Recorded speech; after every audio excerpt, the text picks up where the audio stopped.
I've been speaking with a lot of executive directors or people that want to become executive directors, and I think giving your expertise being a coach for executive directors, what's fascinating to me is that so many people, whether it's CEO or executive director, the person being in charge, they put this position on such a pedestal that they don't think they're capable of doing it. And so I would love to just get your insights on like what you're hearing and seeing when people are feeling the pressure of that role.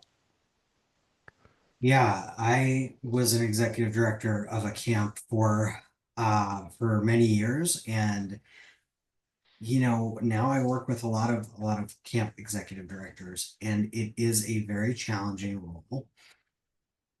But I think that the most important thing that you can have when you're in this role is a bit of common sense and a lot of empathy, and you can do a lot with that.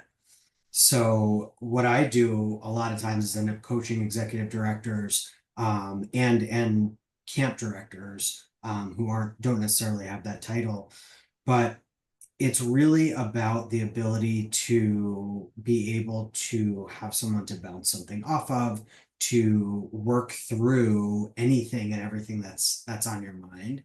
Because as they say, it's lonely at the top, which is true sometimes, not true other times, but it tends to be true in that you can't turn to your coworkers and say, hey, help me with this problem all the time, right? Of course, you can do that sometimes, but with higher level things and big decisions and confidential information, things like that, right? You can't turn to your employees, people who are working for you, and just be able to talk about that stuff freely.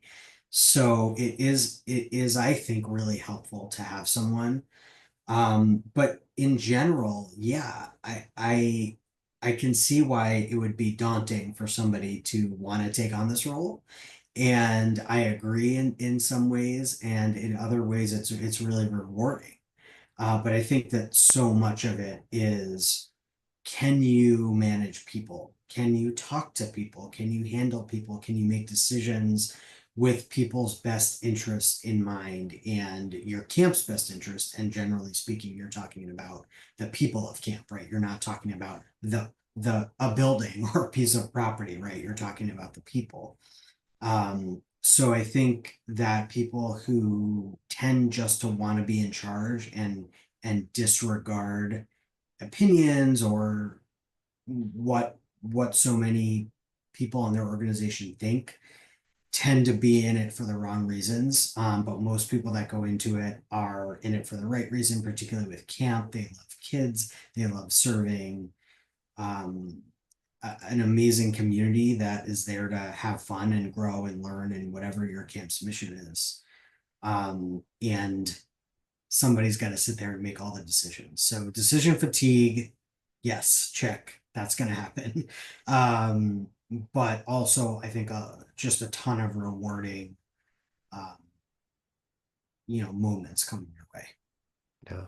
It's funny when someone tells me they don't want to be in the role, I often say back to them like, actually, that probably makes it why you'll be successful in the role is because you want to be there for people. Like they often build it up in a way of they don't think they're worthy of it, and it's like, no, actually, that humbleness will actually make you a great executive or CEO.